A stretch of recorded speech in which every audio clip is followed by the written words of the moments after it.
मित्रों, वर्तमान समय में देश में जिस प्रकार से एक विशिष्ट प्रकार की राजनीति चल रही है, जो देश की आंतरिक सुरक्षा और ताने बाने को ध्वस्त करने के लिए किसी भी कीमत तक जाकर कमर कसे हुए दिखाई पड़ती है, उसकी एक वानगी जो कई बार आप पश्चिम बंगाल में देख चुके हैं, आज न्यायालय द्वारा गठित एसआईटी की रिपोर्ट आने के बाद पश्चिम बंगाल की तृणमूल कांग्रेस सरकार की हिंदू विरोधी निर्ममता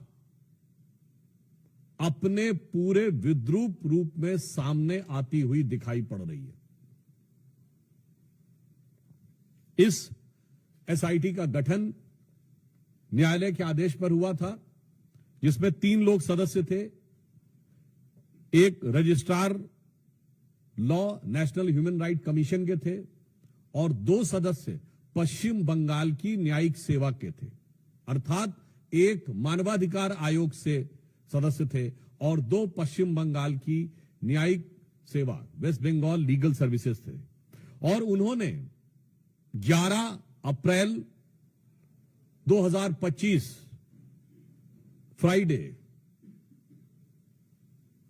यानी 11 अप्रैल जुमे के दिन 2 बजे से लेकर 4 बजे के बीच में जो घटनाएं हुई हैं, उनके बारे में जो अपना ऑब्जर्वेशन दिया है, उससे तृणमूल कांग्रेस,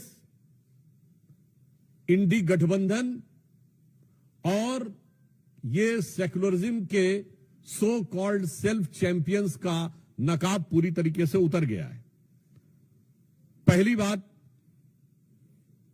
बहुत आश्चर्य और दुख की बात है कि जो लोग ये कहते थे कि पाकिस्तान से युद्ध करने की क्या जरूरत है, सिर्फ आतंकियों के ऊपर कार्रवाई हो, जबकि हमारी सरकार ने आतंकियों पर ही कार्रवाई की, उनमें से एक ने भी नहीं बोला कि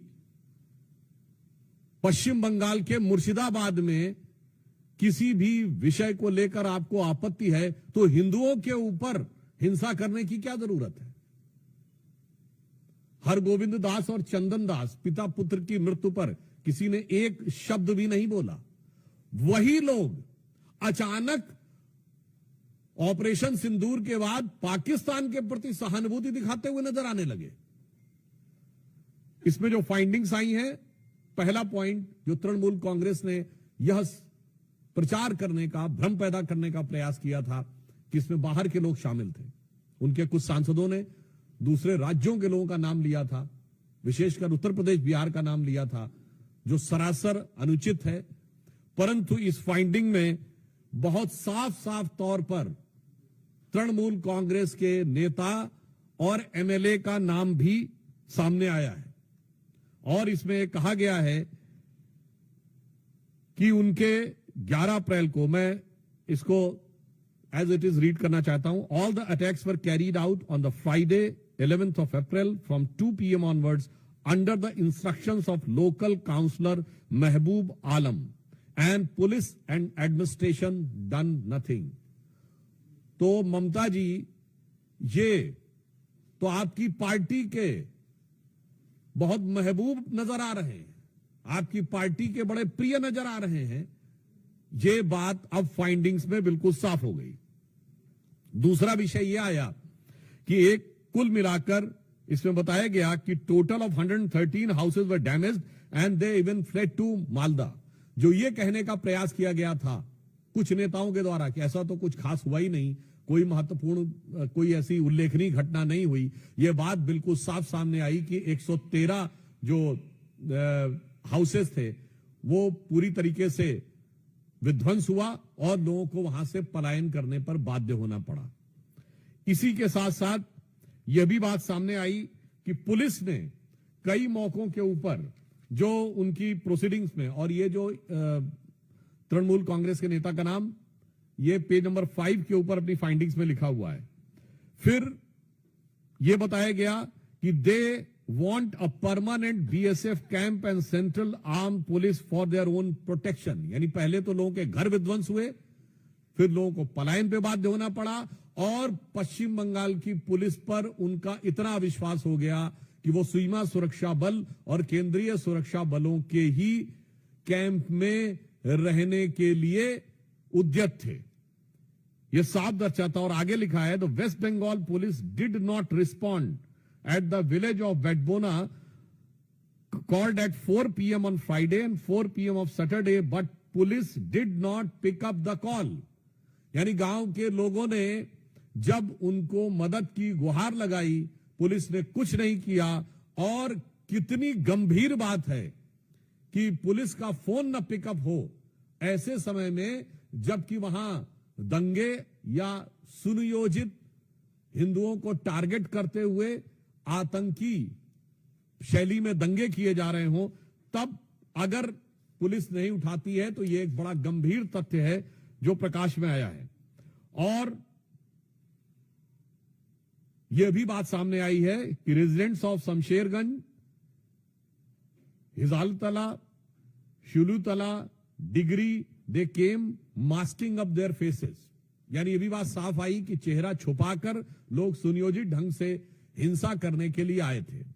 एक बात बहुत स्पष्ट हो गई है कि हिंसा का प्रकार चाहे कोई भी हो, राजनीति का प्रकार चाहे कोई भी हो, वार सिर्फ और सिर्फ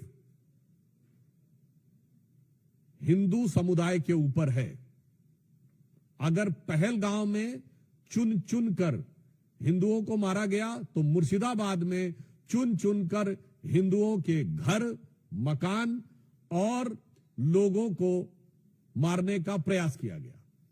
मुझे लगता है कि अब इसके बाद पश्चिम बंगाल सरकार के पास किसी प्रकार का मुंह नहीं रह गया है यह कहने का कि वहां पर हिंसा नहीं हुई थी।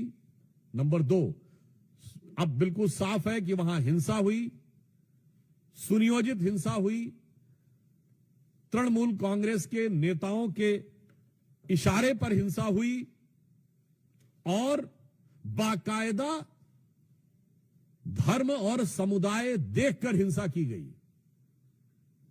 तो अब मैं पश्चिम बंगाल की मुख्यमंत्री ममता बनर्जी जी से पूछना चाहता हूं कि उनके ममतामयी हृदय में कब वह करुणा जागेगी कि वो अपने नेताओं पर कार्रवाई करेंगे। हम भारतीय जनता पार्टी की तरफ से स्पष्ट रूप से पूछना चाहते हैं कि न्यायालय के द्वारा गठित एसआईटी में यह तथ्य आने के बाद तृणमूल कांग्रेस के नेताओं पर ममता बनर्जी जी कब कार्रवाई करेंगी और अपने नेताओं के अपमानजनक और मारे गए लोगों का उपहास उड़ाने वाले बयानों के लिए कब माफी मांगेंगी। धन्यवाद। मित्रों, प्रश्न सादर आमंत्रित है। सबसे पहले